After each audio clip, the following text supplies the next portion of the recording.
अब तो गदर 2 भी आ गया। फौजी का एक और जबरदस्त फिल्म है। हाँ बिल्कुल साहब जी, गदर 2 हमारे फौजी भाइयों की शान।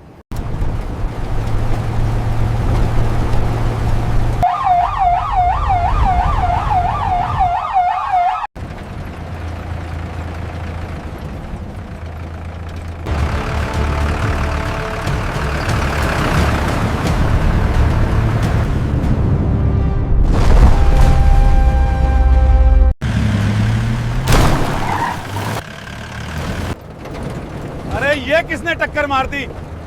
गाड़ी सैडे में लगा दो। कौन है जिसको अपनी जन प्यारी नहीं है? रोक गाड़ी।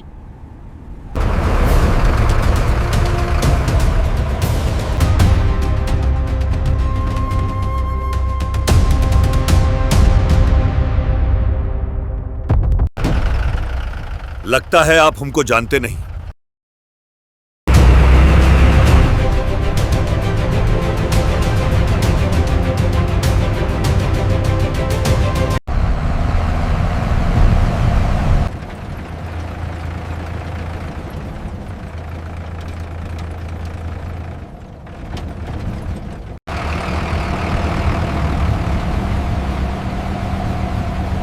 अरे अब तो गदर 2 भी आ गया। फौजी का एक और जबरदस्त फिल्म है। हाँ बिल्कुल साहब जी, गदर 2 हमारे फौजी भाइयों की शान।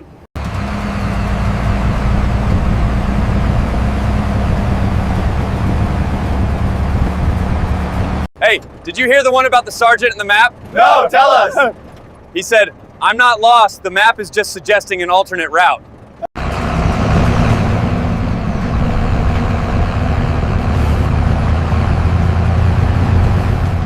भैया, ड्यूटी चाहे जहाँ की हो, सफर आर्मी लोगों के साथ हो तो थकान महसूस ही नहीं होती। जी साहब, ऐसे सुहाना मौसम में सफर का मजा ही अलग है।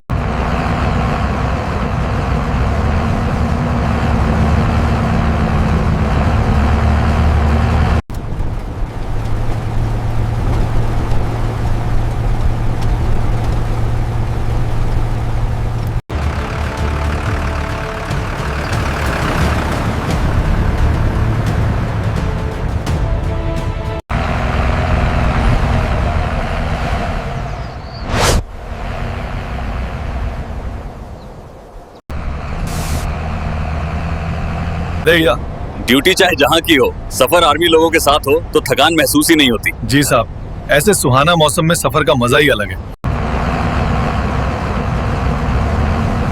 ड्यूटी का बोझ भी थोड़ा कम हो जाता है। हाँ और मजा आता है। जी साहब, आगे एकदम खाली रोड है, मजा आएगा अब। अरे अब तो गदर 2 भी आ गया। फौजी का एक और जबरदस्त फिल्म है। हाँ बिल्कुल साहब जी, गदर 2 हमारे फौजी भाइयों की शान।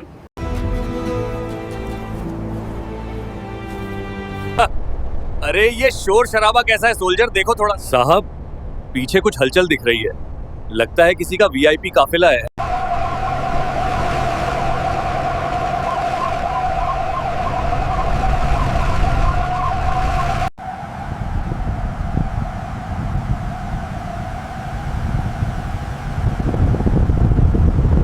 सोल्जर, स्पीड कम रखो, उन्हें जगह दे दो। हमें किसी से रेस नहीं लगानी।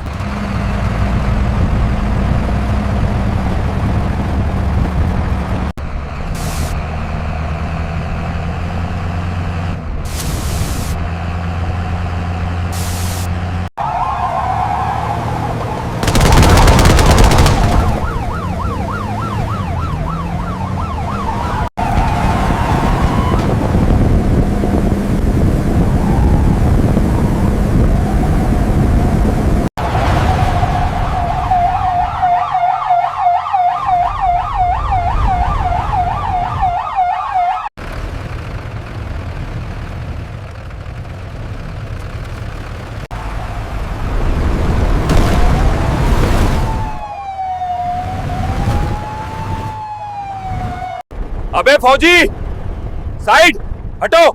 मंत्री जी का काफिला आ रहा है, दिख नहीं रहा क्या? अब क्या खेत में उतार दूं ट्रक? दाहिनी तरफ रास्ता बिल्कुल खाली है।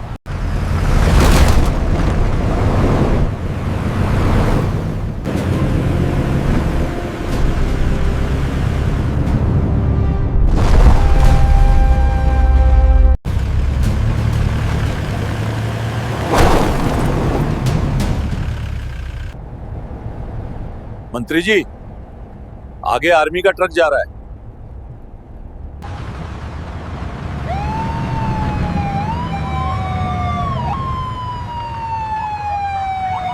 साहब, आगे आर्मी का ट्रक जा रहा है। गाड़ी साइड लगवा, अभी इनकी अकल ठिकाने लगाता हूं।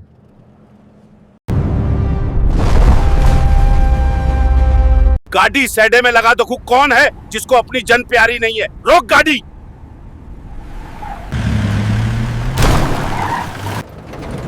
अरे ये किसने टक्कर मार दी? अरे ये चटता दी।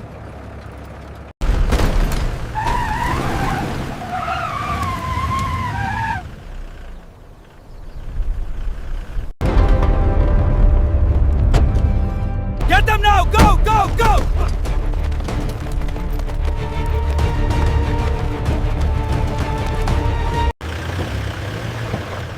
ओए, नीचे उतरो, नीचे। दिखाई नहीं दे रहा क्या? मंत्री जी खड़े हैं यहाँ।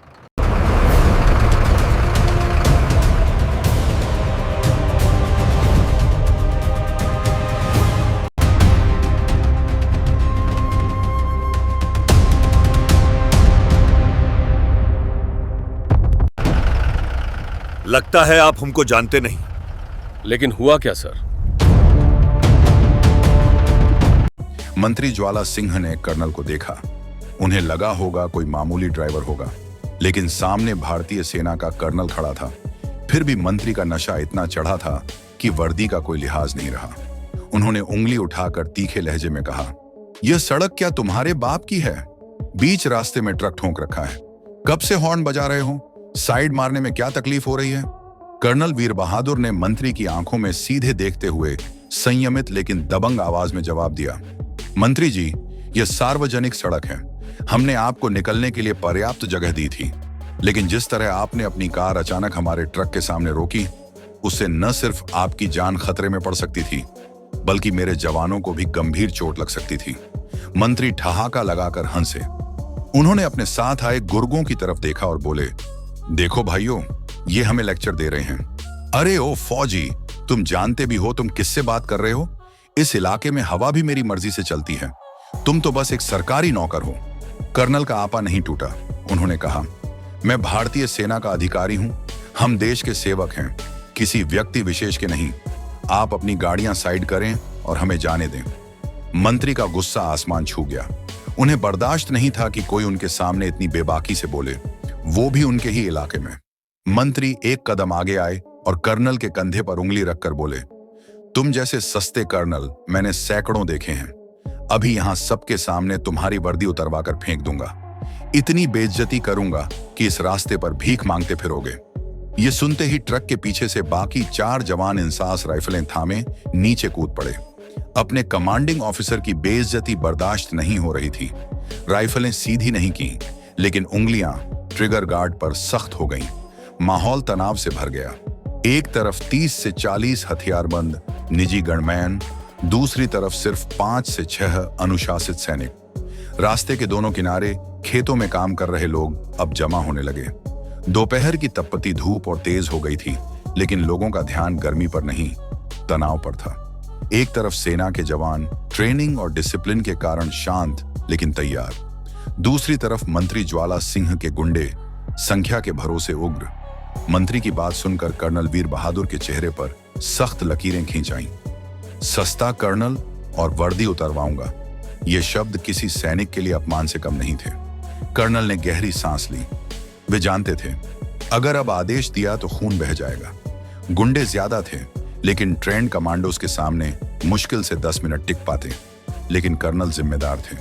आम नागरिकों के बीच फायरिंग नहीं चाहते थे। उन्होंने जवानों को देखकर कड़क आदेश दिया, पोजीशन लो, लेकिन फायर नहीं करना जब तक मैं कहूं नहीं। Stand down. जवानों ने आदेश माना, लेकिन आंखों में गुस्सा साफ था। मंत्री ने कर्नल की शांति को कमजोरी समझ लिया। जोर से हंसकर बोले, देखा, ठंडी पड़ गई इनकी। वर्दी वाले सिर्फ बॉर्डर पर शेर बनते हैं, हमारे सामने तो भीगी बिल्लियां हैं। मंत्री फिर करीब आए, चश्मा उतारकर जेब में रखा और बोले, सुनो कर्नल, तुम इस इलाके में नए लगते हो। यहाँ एसपी मेरी सिफारिश से आता है। डीएम मेरी मर्जी के बिना छुट्टी नहीं ले सकता और तुम मुझे कानून सिखाओगे? कर्नल ने शांत लेकिन मजबूत स्वर में कहा, मंत्री जी, आप अपनी ताकत का गलत इस्तेमाल कर रहे हैं। हम दुश्मन नहीं, देश के रक्षक हैं। बस गाड़ियां हटाइए, हमें जाने दीजिए। मंत्री आग बबूला हो गए। कर्नल के सीने पर उंगली रखकर धक्का देने की कोशिश की। हटाऊंगा, गाड़ियां भी हटाऊंगा, लेकिन तब जब तुम मेरे पैरों में गिरकर माफी मांगोगे। तुमने मेरी कार रोकी, मेरा वक्त बर्बाद किया। अब माफी मांगो, वरना यहीं कोर्ट मार्शल करवा दूंगा। इस बीच तमाशबीनों की भीड़ बढ़ गई। खेतों से मजदूर, ट्रैक्टर चालक, राहगीर सब रुक गए। पहले डर रहे थे, लेकिन मंत्री की बदतमीजी अब हद पार कर रही थी। भीड़ में कुछ कॉलेज स्टूडेंट्स थे। उन्होंने जब देखा नेता आर्मी वालों को गालियां दे रहा है तो मोबाइल निकाल ली। एक ने कहा, भाई वीडियो बना, ये मंत्री आर्मी को बेइज्जत कर रहा है, वायरल कर देंगे। कैमरा ऑन हुआ, रिकॉर्डिंग शुरू। मंत्री का ध्यान नहीं था, वह घमंड के नशे में डूबा था। उसे लग रहा था वह यहां का बादशाह है। मंत्री ने फॉर्च्यूनर की बोनट पर थप्पड़ मारा और चिल्लाए, अरे एसपी कहां गया? फोन मिलाओ उसका, अभी के अभी। पीए भागता हुआ आया और फोन मिलाने लगा। कर्नल ने अब आवाज थोड़ी ऊंची की ताकि सब सुने। मंत्री ज्वाला सिंह, आप जनप्रतिनिधि हैं। वर्दी का अपमान आपको शोभा नहीं देता। ये वर्दी किसी नेता की मेहरबानी से नहीं मिलती, खून पसीने से कमाई जाती है। आप जो कर रहे हैं वह आईपीसी आर्मी एक्ट के तहत गंभीर अपराध है। मंत्री ने थूक फेंकते हुए कहा, कानून में बनाता हूं यहां। अपराध तब होगा जब पुलिस लिखेगी, और पुलिस मेरी जेब में है। फिर एक भद्दी गाली दी। यह सुन लांस नायक हरजीत का सब्र टूट गया। वह आगे बढ़ा, साहब बस बहुत हो गया, एक हुक्म दीजिए, इसकी हेकड़ी अभी निकाल देते हैं। कर्नल ने हरजीत का हाथ पकड़ा। नहीं हरजीत, हम कानून हाथ में नहीं लेंगे, इसका जवाब कानून देगा, संयम रखो। मंत्री ने हरजीत को देखकर और उग्र होकर कहा, आजा, हाथ लगा के दिखा। अगर उंगली भी लगाई तो पूरे खानदान को जेल में सड़वा दूंगा। लगभग 20 से 25 मिनट बीत चुके थे। जाम लग गया। मंत्री ने आगे जा रहा था, न ट्रक को जाने दे रहा था, बस ताकत दिखा रहा था। कर्नल समझ गए, बात नहीं बनेगी। उन्होंने जेब से वॉकी टॉकी निकाली। लोकल पुलिस या हेडक्वार्टर को सूचित करने का वक्त था। जैसे ही ऑन किया, मंत्री ने झपट्टा मारकर छीनने की कोशिश की। किसे फोन कर रहा है बे? नीचे रख। कर्नल ने फुर्ती से हाथ पीछे किया। आंखों में आग दहक रही थी। धीमी खतरनाक आवाज में बोले, हाथ मत लगाना मंत्री जी। अब तक मैं एक नागरिक से बात कर रहा था, लेकिन अगर वर्दी या सरकारी संपत्ति को छुआ तो मैं भूल जाऊंगा आप मंत्री हैं। फिर वही करूंगा जो दुश्मन से करता हूं। कर्नल की चेतावनी में ठंडी दहशत थी। मंत्री एक पल के लिए सहम गया। गुंडे चुप हो गए। सन्नाटा छा गया। तभी पीए का फोन बजा। उसने सुना और चेहरा पीला पड़ गया। भाग कर आया, सर पार्टी हाई कमान से है, बहुत गुस्से में है। मंत्री के माथे पर पसीना छलका। कर्नल को शक भरी नजर से देखा और कांपते हाथों से फोन लिया। उधर से गुस्से भरी आवाज आई, ज्वाला सिंह, तुम्हारा दिमाग खराब हो गया क्या? राजनीति करनी है या गुंडागर्दी, वो भी सेना के साथ? मंत्री सफाई देने लगे, नहीं सर, वो ट्रक मेरी कार के सामने आ गया था, उसने बेइज्जती की। आवाज ने काटा, चुप, एकदम चुप। सोशल मीडिया देखा है, तुम्हारा वीडियो वायरल हो रहा है। कर्नल को और हीरो को 2 कौड़ी का बोल रहे हो, गालियां दे रहे हो। मंत्री के पैर कांपने लगे। चारों तरफ देखा, कई लोग फोन ऊपर करके रिकॉर्ड कर रहे थे। अब समझ आया, जाल में फंस गए। फोन पर आवाज जारी, दिल्ली तक बात पहुंच गई, रक्षा मंत्रालय, पीएमओ तक। टीवी पर ब्रेकिंग न्यूज चल रही है, घमंडी मंत्री वर्सेस सेना का सम्मान, पार्टी की बदनामी हो रही है। ऊपर से ऑर्डर है, अगले 10 मिनट में मामला शांत नहीं हुआ तो टिकट कटेगा, जेल भी जाओगे। मंत्री घबराए, सर मुझे बचाइए, अब हम कुछ नहीं कर सकते। डीएमएसएसपी रास्ते में है, जो कहें चुपचाप मान लो, और उस कर्नल से उलझने की एक और गलती मत करना, वरना पार्टी तुम्हें जानने से इनकार कर देगी। फोन कट गया। मंत्री के हाथ से फोन लगभग गिरते गिरते बचा। टिकट कटेगा, जेल, शब्द कान में गूंज रहे थे। उसी समय वीडियो इंटरनेट पर आग की तरह फैल चुका था। टाइटल, घमंडी मंत्री ने सेना के कर्नल को दी धमकी, वर्दी उतरवाने की बात। रिटायर्ड जनरल ट्वीट कर रहे थे, देश के रक्षकों का अपमान, ऐसे नेताओं पर देशद्रोह का मुकदमा चले। जनता कमेंट्स में गिरफ्तारी की मांग कर रही थी। न्यूज चैनल्स पर 2 स्क्रीन, एक तरफ मंत्री का पुराना भाषण दूसरी तरफ वीडियो एंकर चिल्ला रहे थे, क्या खादी को वर्दी अपमान करने का हक है? दबाव इतना बढ़ा कि मुख्यमंत्री ने संज्ञान लिया। डीजीपी चीफ सेक्रेटरी को बुलाया। कानून सबके लिए बराबर है, सेना का अपमान हुआ तो सख्त कार्रवाई हो। रास्ते पर मंत्री की हालत पतली थी, नशा उतर चुका था। कर्नल की तरफ देखने की हिम्मत नहीं। कर्नल समझ गए ऊपर से डंडा चल चुका है। उन्होंने गंभीर स्वर में कहा, क्या हुआ मंत्री जी? अभी तो आप मेरी वर्दी उतरवा रहे थे, फोन पर वर्दी उतर गई क्या? यह तंज तीर की तरह चुभा। मंत्री चुप रहे, पीछे हटे और गनमैन से बोले, गाड़ियां साइड करो, चलो यहां से। लेकिन देर हो चुकी थी। दूर से सायरन की आवाज आई। पुलिस और प्रशासन के दोनों तरफ से जीपें आईं। एसएसपी की सफारी, डीएम की कार, पुलिस वैन। पुलिस वाले लाठियां हथियार लेकर कूदे। भीड़ हटी। रास्ता कोडन ओनम। मंत्री के गनमैन अब बंदूकें छिपा रहे थे। डीएम, युवा आईएएस और एसएसपी कड़े आईपीएस उतरे। दोनों ने कर्नल को स्मार्ट सैल्यूट किया। गुड आफ्टरनून कर्नल साहब, असुविधा के लिए माफी। कर्नल ने प्रति सैल्यूट किया। थैंक यू, मुझे खुशी है आप समय पर आए। यह दृश्य मंत्री के लिए तमाचा था। डीएम जो कभी उनके ऑफिस में फाइलें लेकर आते थे, आज उन्हें इग्नोर करके कर्नल को सैल्यूट कर रहे थे। मंत्री बोले, डीएम साहब प्रोटोकॉल भूल रहे हैं, मैं जनप्रतिनिधि हूं। एसएसपी घूमे। मिस्टर ज्वाला सिंह, प्रोटोकॉल की बात छोड़िए, आपने ऑन ड्यूटी आर्मी ऑफिसर को रोका, धमकाया, सरकारी काम में बाधा डाली। हमारे पास सबूत हैं, वीडियो। मंत्री हकलाए, तो क्या हुआ? बहस तो होती रहती है, रफा दफा कीजिए। डीएम बोले, रफा दफा नहीं होगा, लखनऊ से ऑर्डर हैं, आपके खिलाफ 353 IPC, army act, motor vehicle act के तहत केस दर्ज। आपकी गाड़ियां सीज। मंत्री चिल्लाए, मेरी फॉर्च्यूनर? तुम जानते हो मैं कौन हूं? कर्नल आगे आए, आप कौन हैं यह पूरा देश जान गया, लेकिन आप भूल गए कि देश किससे चलता है? नेताओं के भाषणों से नहीं, संविधान और सीमा पर खड़े जवानों के त्याग से। आज आपने उस त्याग का अपमान किया। कर्नल ने डीएम से कहा, हमारे जवानों को देर हो रही है, जा सकते हैं? डीएम ने आदेश दिया, रास्ता क्लियर करो, कर्नल साहब के ट्रक को जाने दो, इन कारों को साइड हटाओ, चाबी नहीं देते तो क्रेन मंगवाओ। पुलिस वाले हरकत में आए। मंत्री के गुंडे चुपचाप गाड़ियां खेतों के किनारे ले गए। ट्रक का इंजन गूंजा। हरजीत ने गियर डाला। जैसे ही ट्रक मंत्री के पास से गुजरा, मंत्री ने नजरें झुका लीं। ट्रक के पीछे लहराता तिरंगा झंडा मानो चुनौती दे रहा था। कर्नल ने पीछे मुड़कर नहीं देखा। सच्चा सैनिक आगे देखता है। मंत्री वहीं खड़े रहे, अकेले, अपमानित। उनकी कारों का काफिला धूल फांक रहा था। लेकिन कहानी खत्म नहीं हुई, असली अंत बाकी था। कुछ देर बाद फोन आया पार्टी हाईकमान से, तत्काल प्रभाव से पार्टी सदस्यता से सस्पेंड। अगले चुनाव में टिकट नहीं, कानूनी मामले खुद संभालो। जय हिंद। ज्वाला सिंह, जो सुबह तक इलाके का बेताज बादशाह था, अब गया गुजरा। अगले दिनों में पुलिस ने चार्जशीट दाखिल की। कोर्ट में पेश हुए। जिस कोर्ट में पहले जजों को फोन करते थे, आज उसी कटघरे में खड़े। जज ने जमानत खारिज की, न्यायिक हिरासत, गाड़ियां जब्त, गनमैन के लाइसेंस रद्द। 1 महीने बाद वही रास्ता। कर्नल वीर बहादुर अपनी जिप्सी में लौट रहे थे।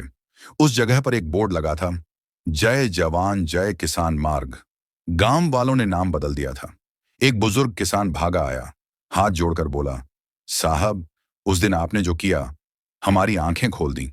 लगा था नेताओं के सामने कोई नहीं बोल सकता। आपकी वर्दी ने सिखाया, सच्चा राजा वो जो डराता नहीं, देश की रक्षा करता है।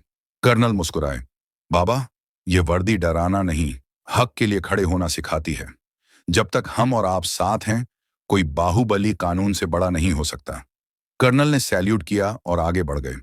ज्वाला सिंह आज भी जमानत के चक्कर काट रहे हैं। राजनीति खत्म। कर्नल वीर बहादुर चौहान सीमा पर तैनात, खामोशी से फर्ज निभा रहे हैं। दोस्तों, पद कुर्सी किराए की होती है, आज है कल नहीं, लेकिन व्यवहार और चरित्र आपकी अपनी कमाई है। पद जाता है, ताकत छिन जाती है, चरित्र साथ रहता है। अगर सहमत हो तो लाइक करो। ऐसे संदेशों के लिए AMR बायोहैक्स चैनल को सब्सक्राइब करो। जय हिंद।